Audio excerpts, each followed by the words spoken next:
On today's episode of Faith in Focus, I want to discuss what I've been talking about in my Bible study on Sunday mornings. I want to discuss the issue of human suffering from a little known book in the Old Testament, but I want to dig a little bit deeper than just the trite answers we give to why suffering exists, and give the answer as Habakkuk gives it. Again, a little known book in the Old Testament. So that's what we're going to look at on this episode. I hope you enjoy it.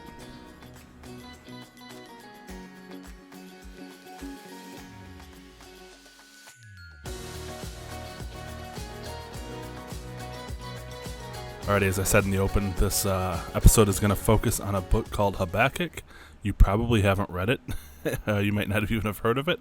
It's one of those little Old Testament prophet books that, we sometimes when we're reading through the Bible, we start to get to Isaiah, Jeremiah, those kind of longer prophets, and by the time we get to, those little minor prophets with their funny sounding names, we kind of say, oh, okay, I get it. Like, I get the point. Like, let's move on, and we want to just jump to the New Testament. And they're such small books that it's like, what am I really missing? They're like a chapter or two. But they're obviously in the Bible, so they're probably pretty important. God wanted us to have this information. And what's interesting is that they do kind of repeat. Like, I can kind of understand that, the sympathy to like, okay, come on.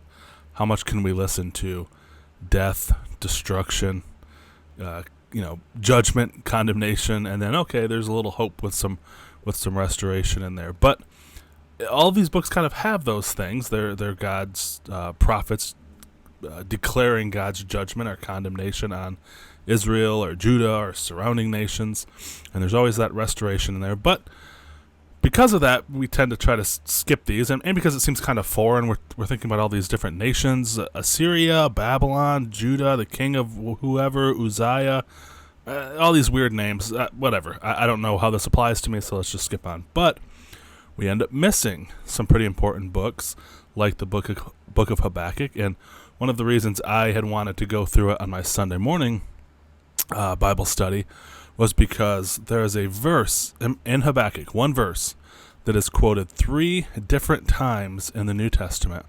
And every single time it's quoted in a very significant way, and Paul is the one quoting it. I mean, in Hebrews it's in there, and I'm assuming that that's Paul as well. But either way, at least 2 times it's Paul, and other times probably also Paul. Is quoting this one verse from Habakkuk, this little known book that we probably just skip over, to make a very profound point about justification, about righteousness, about faith. So it's a very important verse. And in the book of Habakkuk, we're seeing God's kind of answer to this perennial problem that we as people are always asking the question about. Why is there suffering? Why is there hardship? God, why are you allowing these things to happen? I mean, these are questions that we ask all of the time.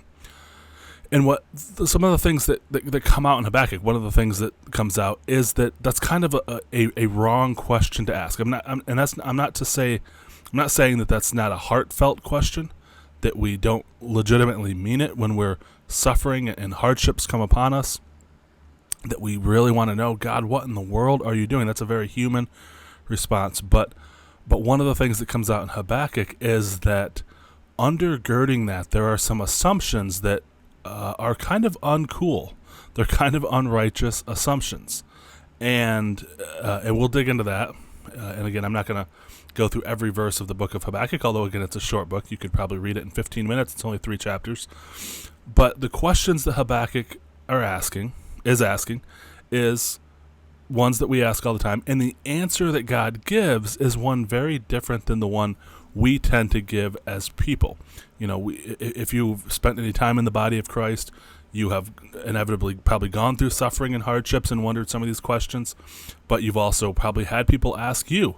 Maybe you work in a youth group where kids are wondering, why is there so much evil in the world? Why do bad things happen to good people? Maybe just as a regular churchgoer. I mean, adults ask the same questions. It's not just kids that ask those questions. But if God is all-powerful, why doesn't he stop evil? If he's good, why wouldn't he want to stop evil?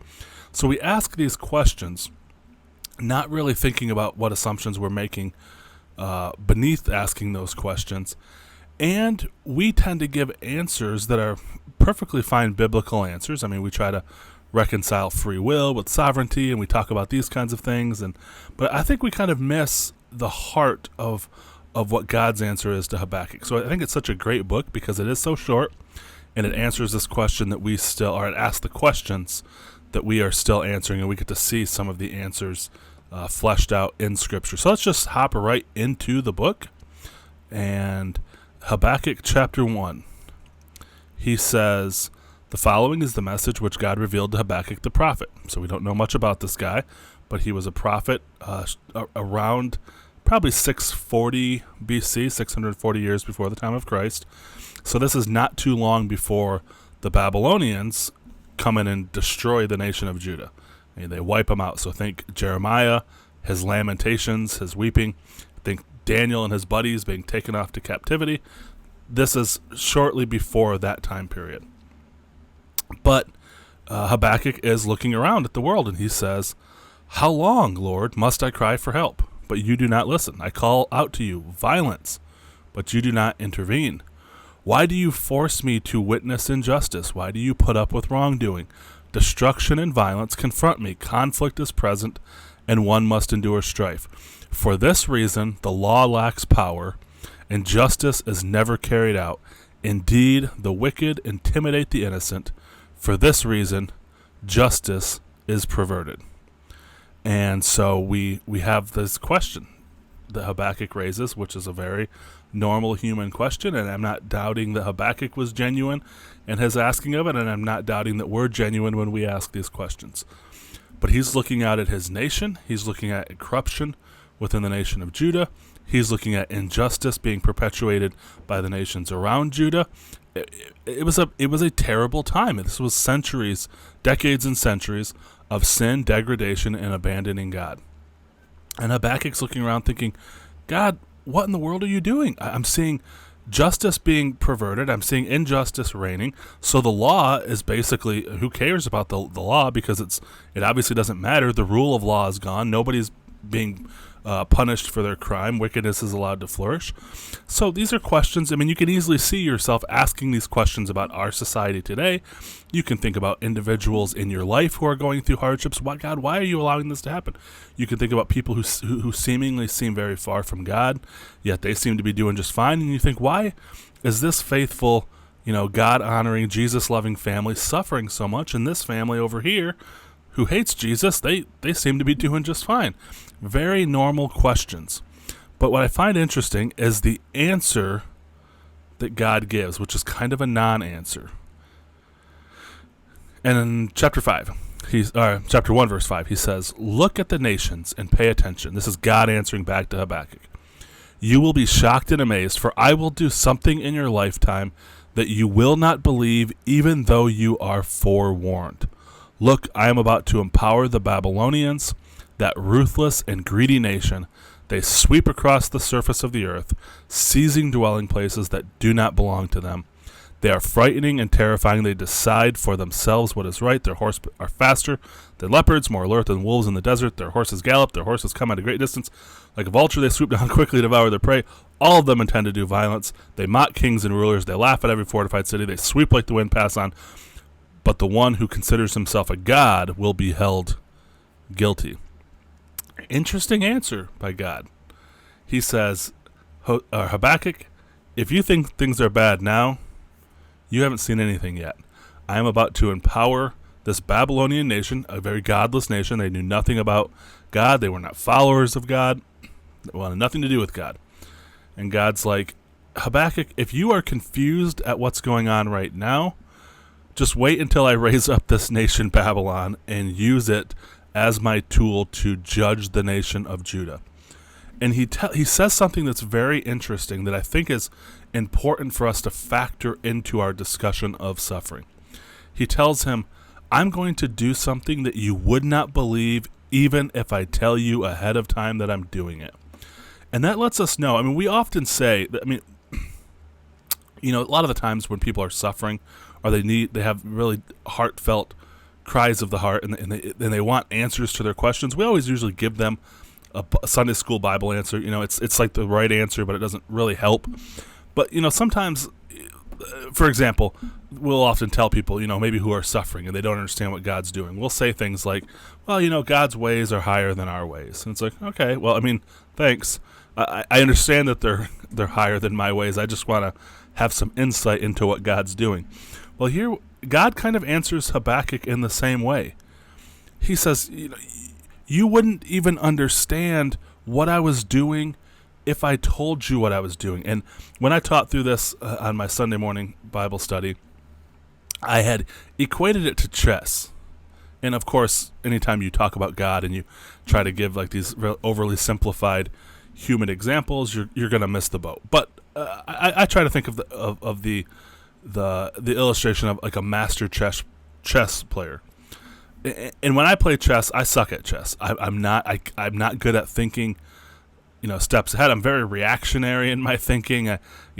Somebody does something, and I'll do this, and I'll do this, and then okay, I'll see what they're going to do. I'm very bad at planning ahead what the other people are doing. And I have heard that if you are a good chess player, good amateur chess player, you're able to think 3 steps ahead. I'm going to do this, they'll do that, and then I'll do this in response. And then I'll checkmate them, or I'll take their piece. So, but like an expert chess player can think like 30 steps ahead. They're thinking way down the line. And if you were trying to sit down with one of these chess players and think, explain to me what you're thinking here, it's like I can't explain to somebody who's so simple-minded as you what I'm doing. You wouldn't even understand it. You could think the same thing about like calculus or something. I was substitute teaching the other day in a calculus class, and I just told the students, like, listen, you're on your own. I once letters get involved with math, I'm out. So, trying to explain calculus to me, it's like you wouldn't even understand the verbiage, the language, the formulas that are being used. You're not equipped to understand it. So that's one thing that we have to understand is having a humility. It's not so much, a way to silence people and to tell them, hey, listen, God's smarter than you are, so you just won't understand what he's doing. But it is a way of adopting a humble posture, of just saying, God, listen, I understand this sucks. Injustice seems to be winning. The rule of law seems to be trampled upon. Nobody cares about you. Suffering's all over the place. But I'm going to have a humble posture to say, listen, even if you could try to explain to me what's happening, I wouldn't understand it. And I'm just going to trust that your ways are higher than my ways. The reason why that's an answer that's not really an answer is because it doesn't really answer the question. It instead frames the discussion about, are you going to trust in the character of God? I think that that's one of the things that Habakkuk is being challenged with by God. He says, they sweep like the wind and pass on, but the one who considers himself a god will be held guilty. This person who holds himself, a god is somebody who looks down at creation, who looks down. A god is the one who makes the rules. So if we are in a position where we're like, listen, these people should be suffering, I should not be suffering, these kinds of people shouldn't be suffering, we've really put ourselves in a position of a god. And God's up there saying, no, there's only one God, and it's me. And don't think that I could come down and try to explain to you what I'm doing in the world. You wouldn't understand it, Habakkuk. So that kind of, it puts us in a position of humility before God. So I think that is good. I think that that's where one of the places that we should take people when they're really suffering and they're really trying to understand the hardships in the world, is to bring them back to the character of God. Bring them back to a position of saying, what do you really think about the person of God? What do you really think about the character of God? Because if your starting point is one of, I am going to stand in judgment of God in the way that he does things, and I think that things could be done better, well, then no answer is really going to suffice. No answer is going to make you happy and want to serve God and say, listen, despite, as Job says, though he slays me, still I will serve him. If your posture right out of the gate is one of, I know better than God, I'm smarter than God, I'm wiser than God, well, then there's not really much of a discussion to be had. But if you humbly adopt, and that's not to say that you need to be happy about the things that are happening in the world. That's a completely different discussion. But when it comes to our relationship with God, if our position is one of humility and saying, God, I don't understand, but I'm going to sit in a humble posture and trust that you are good and then that you are righteous. And that's what Habakkuk is also going to get to as we continue in this. He says in verse 12, Lord, you have been active from ancient times, my sovereign God. You are immortal. Lord, you have made them your instrument of judgment. Protector, you have appointed them as instrument of punishment. You are too just to tolerate evil. You are unable to condone wrongdoing. So why do you put up with such treacherous people? Why do you say nothing when the wicked devour those more righteous than they are? You've made people like the fish in the sea, like the animals in the sea that have no ruler. The Babylonian tyrant pulls them up with a fish hook. He hauls them in with a throw net. When he catches them in the dragnet, he's very happy. So Habakkuk has this other question. Okay, God, now you're going to judge us with the Babylonians. You're too righteous. So Habakkuk is using his theology and saying, God, you're too righteous to condone evil. How in the world are you going to raise up an empire of evil people? This doesn't fit in the box that I have constructed for you, God. You know, this picture that we have of God, where we often talk about putting God in a box. You shouldn't put God in a box. And I understand, I think sometimes people use that as an excuse to never think about the things of God and try to understand God. That's certainly not good. But I do think that we sometimes think that we have God all figured out and that God can't do things that we don't think he should be allowed to do. I remember a conference a while back. We were kind of sharing things that God had taught us over the years, or over the past year. And I had said something like, I am always the kind of person who wants to have a perfect answer, that, this idea of cognitive dissonance. I don't like that. I want to have all of the answers fit together and make sense, which is kind of a bad position to have if you're really trying to understand God. But, that's kind of always been my posture. So I'll always come up with an answer to try to figure things out, if for no other reason to just assuage my own cognitive dissonance. And I remember reading a passage in the Gospels where Jesus, and this is what I was sharing with this group, Jesus had said, I think it might have been like the question, like, why do you speak to them in parables? But he basically says, I speak to them this way so that their hearts will be hardened, their ears will be stopped. Like, he was essentially saying, I purposely speak in riddles because I know it will have the effect of driving people away from me. And I just thought, that doesn't seem like that's what Jesus should be doing. Jesus wants all people to come to know him. Why is he actively doing things that he knows will drive them away, and that's his intention? And so I'd kind of shared that, I wrestled with that, and the answer God gave was, you don't have to have an answer for this. You don't have to understand what I'm doing. I'm sure that, there is an answer. And so I had shared that I was very comforted by the fact that, hey, listen, I don't have to have an answer for everything. And I had one of the people from the conference email me over the next weekend or something like that. Dennis, if you really want to know, I can provide you an answer for what that means and what Jesus was meaning there. And I responded politely enough, but I just remember thinking, I can come up with an answer. I could assuage that need to have a pat answer to put everything back into the box. That wasn't really my point. My point was to just be okay with being like, hey, I don't really understand this, and that's fine.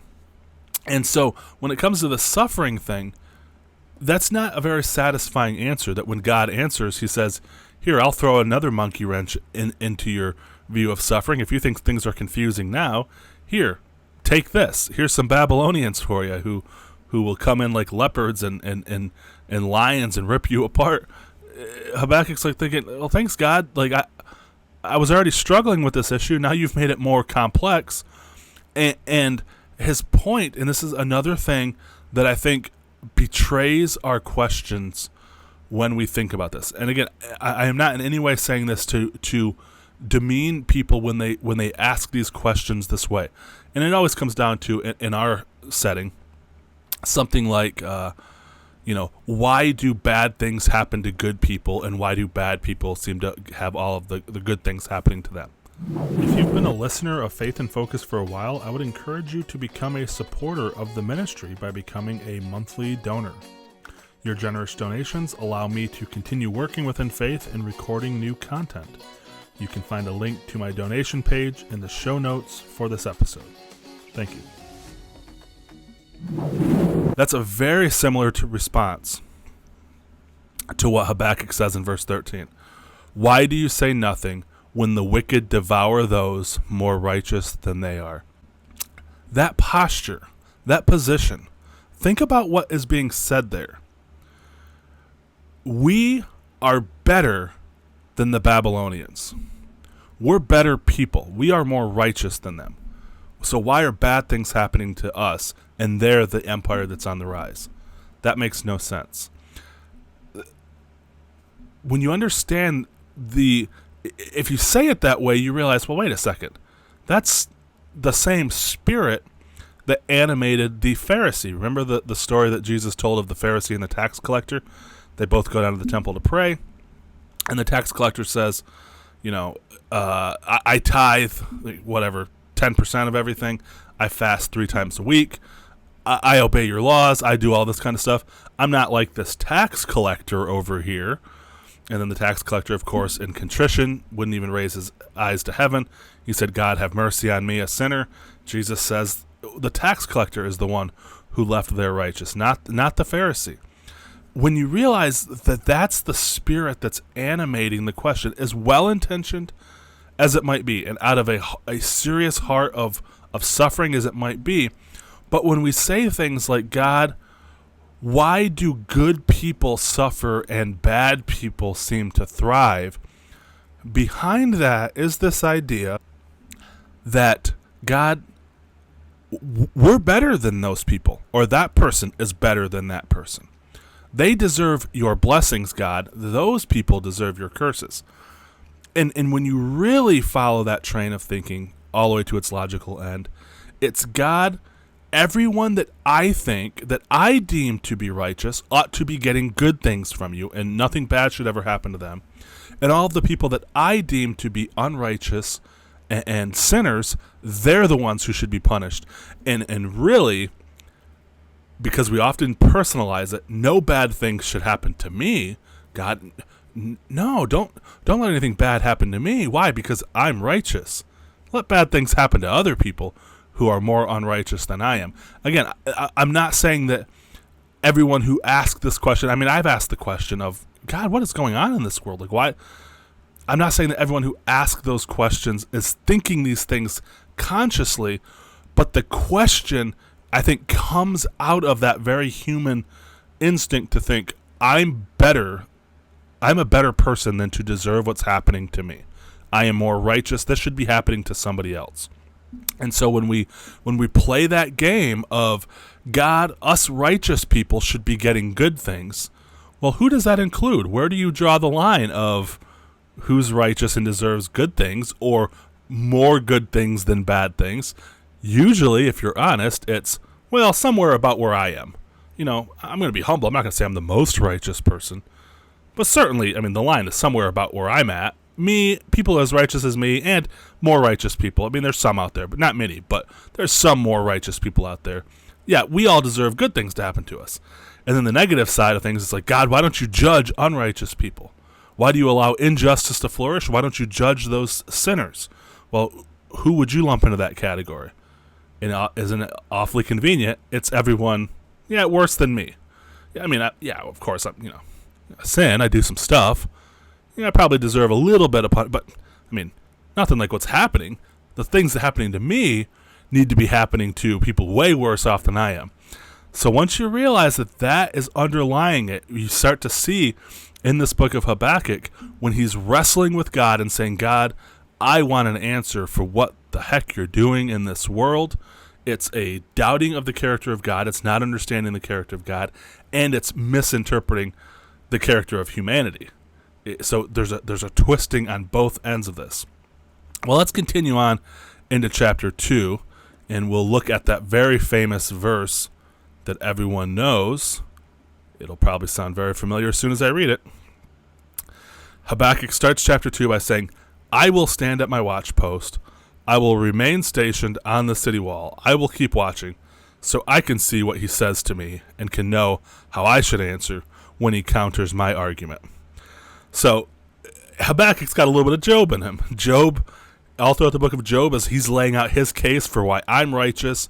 God, you've screwed up somehow. Your ways have not fit into the formula of how I think you should operate. So here's my case. Why don't you show up, God, and try to defend yourself? And then when you show up, I'll answer you.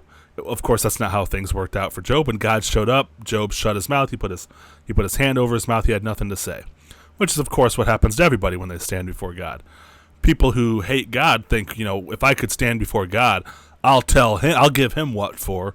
I'll tell him how much he's unrighteous and how wicked he is and how a terrible God he is. And if I was in his position, I would have done a lot better. That's the position of a fool. When Paul says, actually, no, everybody is without a reasonable excuse. You're going to stand silent before God. You're going to have no answers when you stand before God. But you see this spirit animating Habakkuk. I'm going to stand here on my post so I can see what he's going to say to me and how I should answer when he counters my argument. So Habakkuk thinks he's going to have this debate with God. So he goes on in verse 2, the Lord responded, write down this message. Record it legibly on tablets so the one who announces it may read it easily. He's like, make this clear as day, Habakkuk. He says, for the message is a witness to what is decreed. It gives reliable testimony about how matters will turn out.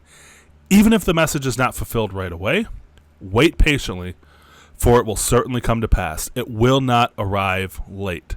So this answer Habakkuk has for, or God has for Habakkuk, is like Gandalf, the wizard. It doesn't arrive late. It arrives precisely when it means to. So God is saying, listen, Habakkuk, I got an answer for you. And write this down in crystal clear language so that you can understand it. And even though you might not understand it now, in the proper time, so sometime in the future, this answer will make perfect sense to answer your question of, God, how can you be a just God and allow this stuff to happen to us, to our nation, to unjust nations to be thriving? How can I know that you are a good God? And God's like, let me make it clear to you. Here's the answer.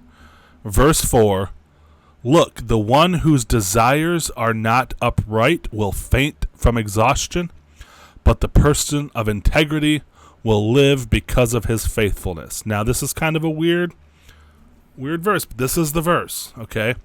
This is the verse that gets quoted. Let me switch over to a translation that is probably a little bit more familiar. Let's go to the NASB. Let's go to, let's see, how do you switch it to, let's go Habakkuk 2. Here we go, net. No, I don't want the net, I was just at the net. There we go, NASB, 1995, because the new one I don't care too much for. Verse 4. Behold, as for the proud one, his soul is not right within him, but the righteous will live by his faith. This is a very famous passage. The just shall live by faith.